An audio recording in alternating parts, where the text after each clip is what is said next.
Na primeira carta de Paulo aos Coríntios,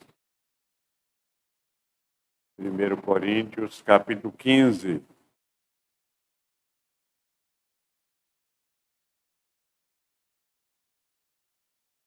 Versículo 10.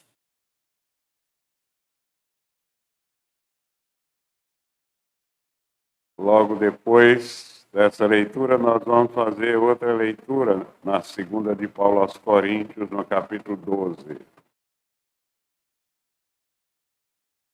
1 Coríntios, capítulo 15, versículo 10. Diz a palavra de Deus.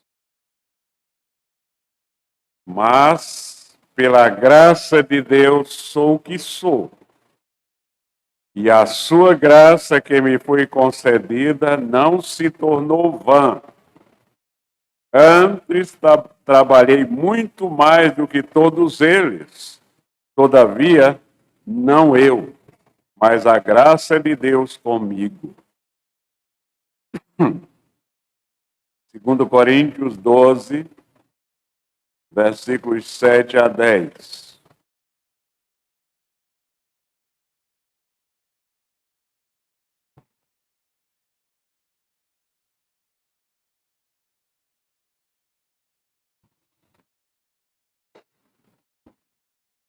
E para que não me ensoberbecesse com a grandeza das revelações, foi-me posto um espinho na carne, mensageiro de Satanás, para me esbofetear, a fim de que não me exalte.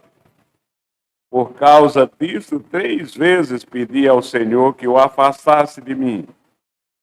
Então ele me disse: a minha graça te basta, porque o poder se aperfeiçoa na fraqueza. De boa vontade, pois mais me gloriarei nas fraquezas, para que sobre mim repouse o poder de Cristo, pelo que sinto prazer nas fraquezas, nas injúrias, nas necessidades, nas perseguições, nas angústias por amor de Cristo, porque quando sou fraco, então é que sou forte.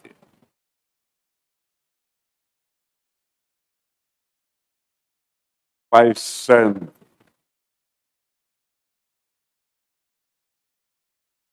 obrigado, Senhor, pela tua misericórdia para conosco, pela tua graça, Senhor, de nos iluminar com o teu Santo Espírito para que possamos entender o paradoxo da fé, o paradoxo do amor e o paradoxo da cruz. Neste momento, Senhor, nós queremos te suplicar que tu ilumine a mente de todos aqueles que estão aqui. E, primeiramente,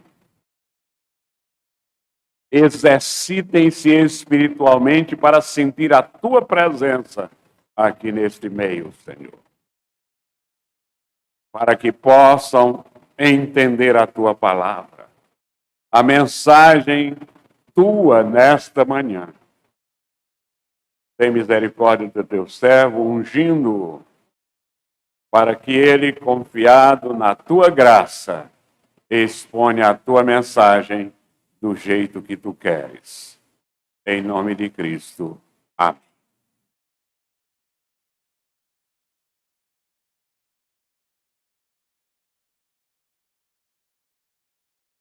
Meus irmãos, a razão pela qual os filhos de Deus, os escolhidos de Deus são humildes, é uma só. Porque cada um daqueles que foram escolhidos por Deus e se converteram, se satisfazem com a graça de Deus.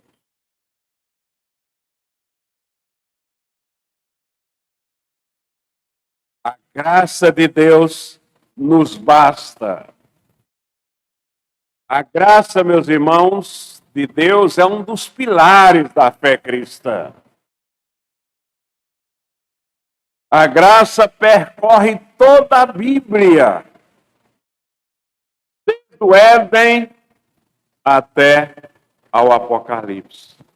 Em qualquer lugar que você abrir a Bíblia, você vai encontrar a manifestação da graça de Deus.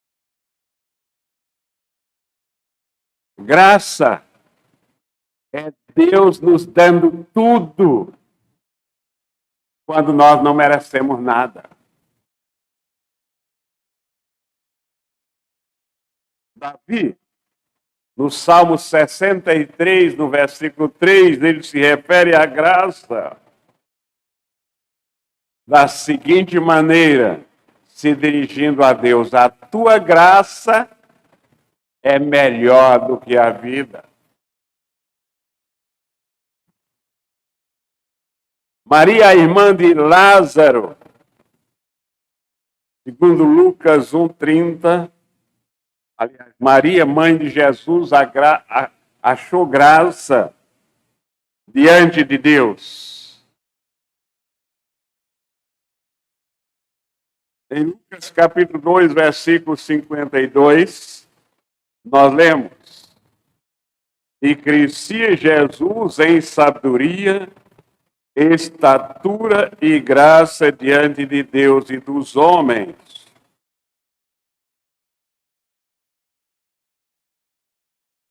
A experiência que o apóstolo Paulo teve com a graça de Deus, ele passou para nós nesses dois textos que nós acabamos de ler. No primeiro texto ele diz: é pela graça de Deus que eu sou o que sou. No segundo texto, Deus diz para ele, para o apóstolo Paulo: a minha graça te basta. Porque a graça de Deus nos basta. Em primeiro lugar, é porque é pela graça que nós somos salvos. É o que o apóstolo Paulo nos diz claramente em Efésios, capítulo 2, versículo 8 e 9. Porque pela graça sois salvos por meio da fé. E isso não vem de vós, é dom de Deus, não das obras, para que ninguém se glorie. E nós somos salvos com a salvação eterna. A nossa salvação não se perde.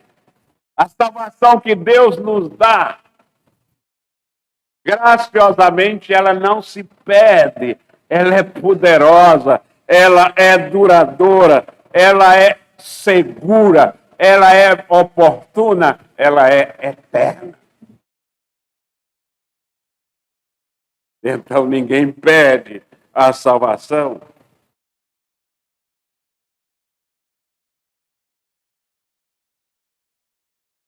Em Hebreus, no capítulo 7, versículo 25,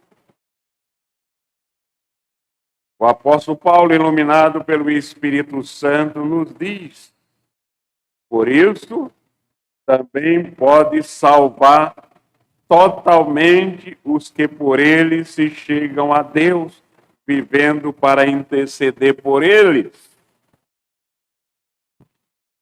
Quem é que pode salvar totalmente os que chegam a Deus? Nosso Senhor Jesus Cristo é o único intercessor entre Deus e os homens. Almoçando na casa de Zaqueu, ele disse a Zaqueu: hoje entrou salvação nesta casa. Crucificado ao lado do ladrão da cruz, ele disse: hoje estarás comigo no paraíso. Isso é, tem a vida eterna. Passou da morte para a vida. Em João 5, 24, Jesus Cristo nos diz: em verdade vos digo, quem ouve a minha palavra e crê naquele que me enviou, tem a vida eterna. Não entra em juízo, mas passou da morte para a vida. Então, o que nós aprendemos aqui, meus irmãos, é muito importante. Em Cristo, pela sua graça, estamos salvos. Em Cristo, pela sua graça, estamos seguros. Veja o que ele nos diz em João 10, 28.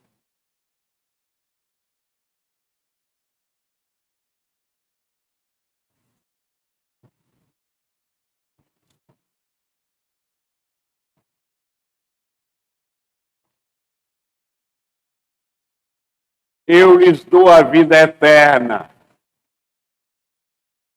Veja, quando nós falamos que ninguém perde a salvação, é porque a Bíblia fundamenta essa afirmação.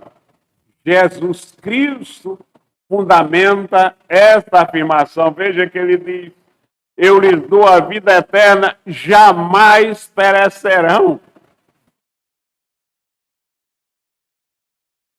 E ninguém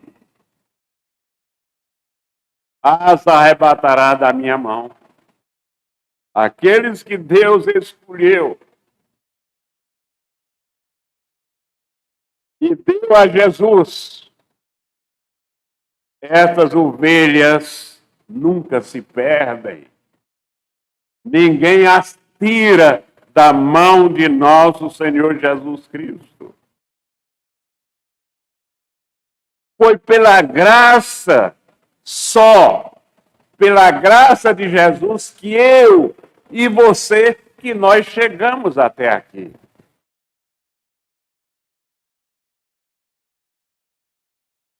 É pela graça que nós, pela graça de Deus, que é suficiente, nós não precisamos de mais nada para sermos capazes de vencer os desafios do dia a dia.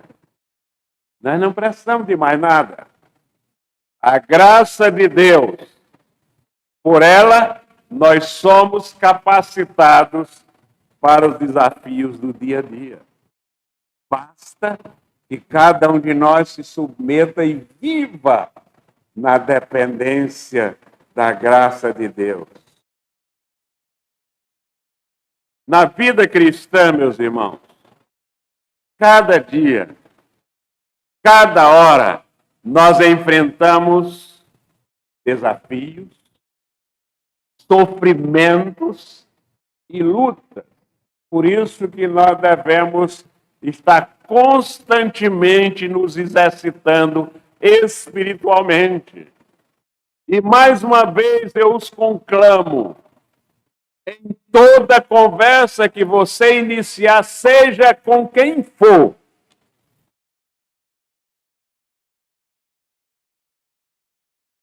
coloque nesta conversa uma das suas experiências com Cristo. Na nossa vida, cada um de nós que está aqui já tem idade de ter tido várias, se somos crentes de fato verdadeiro, de já termos tido várias experiências com nosso Senhor Jesus Cristo, que nós podemos, em qualquer conversa com uma pessoa, colocar no assunto uma experiência que nós tivemos com Cristo, para aquela pessoa com a qual nós estamos conversando. A palavra de Deus diz que nós devemos fazer isso quando nós estamos passando pelas águas ou quando nós estivermos passando pelo fogo.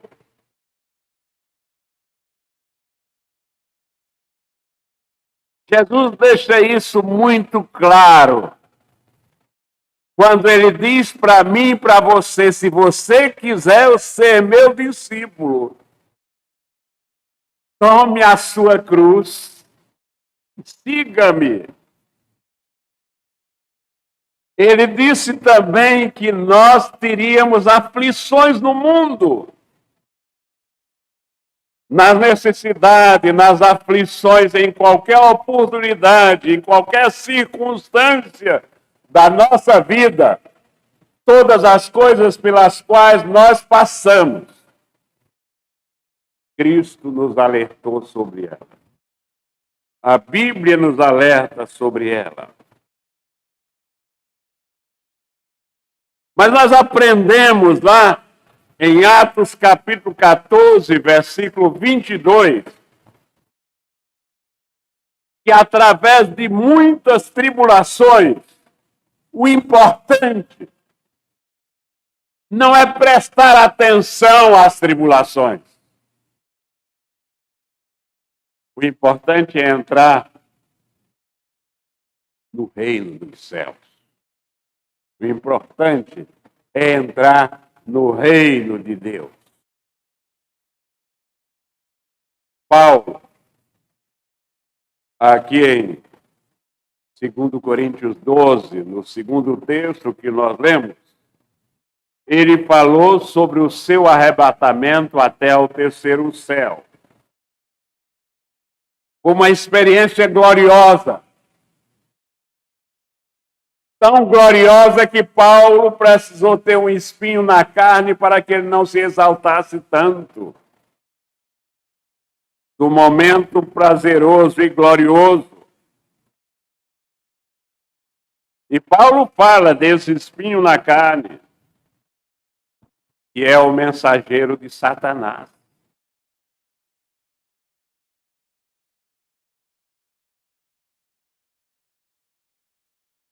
Você já teve uma espinha de peixe na garganta? Há pessoas que funcionam assim, dando-nos trabalho como um espinho de peixe na garganta.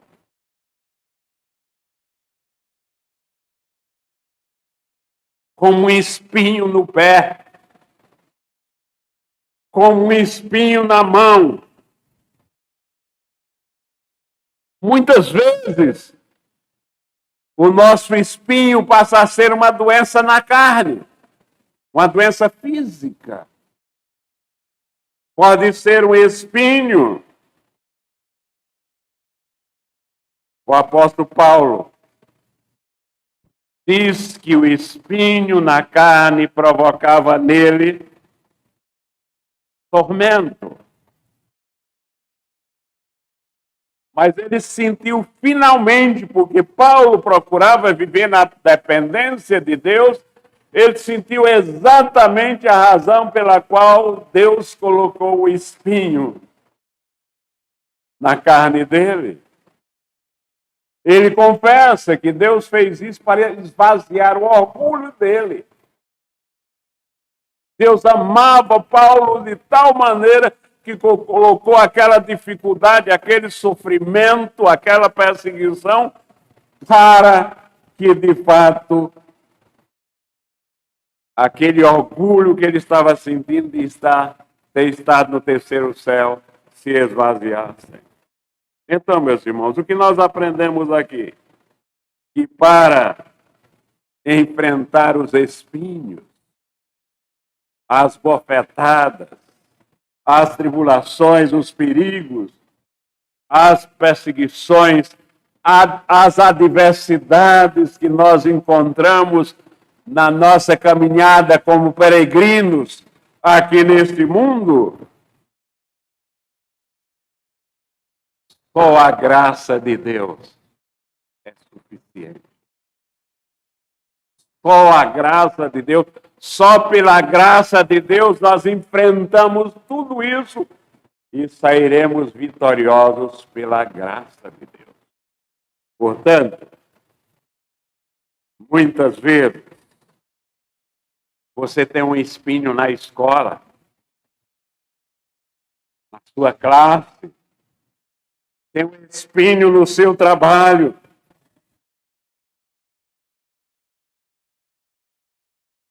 Pode ter espinho em casa, no seu corpo. Às vezes um vício. Muitas vezes um desejo. Um impulso. Você é uma pessoa que, por impulso, tem cometido muitos pecados. Essa é a sua grande fraqueza. Então, o que você está aprendendo nesta manhã? Nestas circunstâncias, agarre-se na graça. Agarre-se na graça de Deus. Viva dependendo totalmente da graça de Deus. Se fortaleça na graça de Deus. Porque a graça de Deus nos capacita a enfrentar toda e qualquer dificuldade. Então, meus irmãos, a graça de Deus nos basta.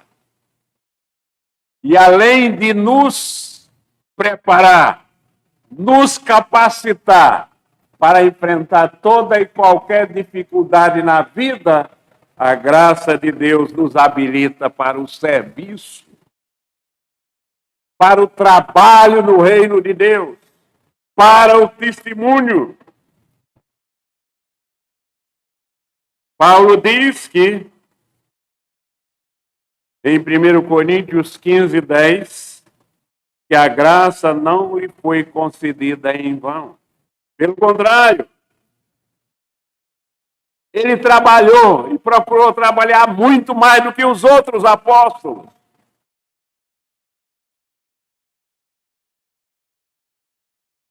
Mas ele diz, não eu, mas a graça de Deus em mim.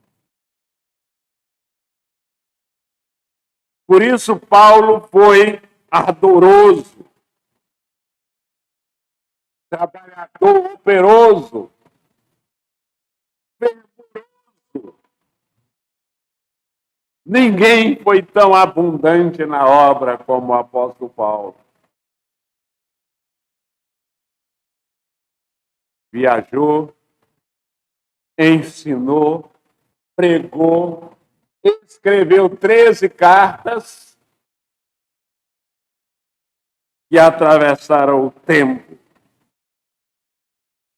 Então, nós podemos dizer que Paulo foi um ramo da árvore que é nosso Senhor Jesus Cristo, frutífero. Que ramo da árvore de nosso Senhor Jesus? Que tipo de ramo tem sido você? Que tipo de ramo tem sido eu?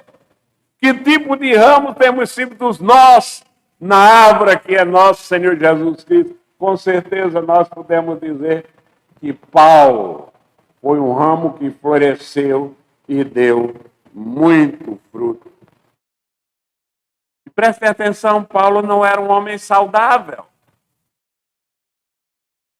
A saúde de Paulo era frágil. Ele sofreu muito. Mesmo com saúde frágil, ele aguentou os açoites, as prisões, os apedrejamentos, os naufrágios, fome. Onde ele encontrou todo esse vigor se ele não tinha saúde física? O apóstolo Paulo se apresenta aqui como exemplo de que a graça de Deus nos basta. A graça de Deus nos basta. Este era o segredo, e Paulo conhecia esse segredo. Que tal você exercitar-se espiritualmente? Ler a palavra de Deus constantemente, orar constantemente, para sentir em sua vida também a graça de Deus. E ela será suficiente para transformar a sua vida e as coisas ao seu redor. Hoje, meus irmãos, no trabalho de Deus, no serviço de Deus, no trabalho da igreja, nós vamos encontrar forças totalmente na graça de Deus. Mas, por muitos de nós não estarmos nos exercitando espiritualmente, o desânimo tem sido o bicho-papão na igreja. Ao dessa experiência, então, vamos ouvir o conselho do apóstolo Paulo. Em 1 Timóteo, capítulo 2, versículo 1.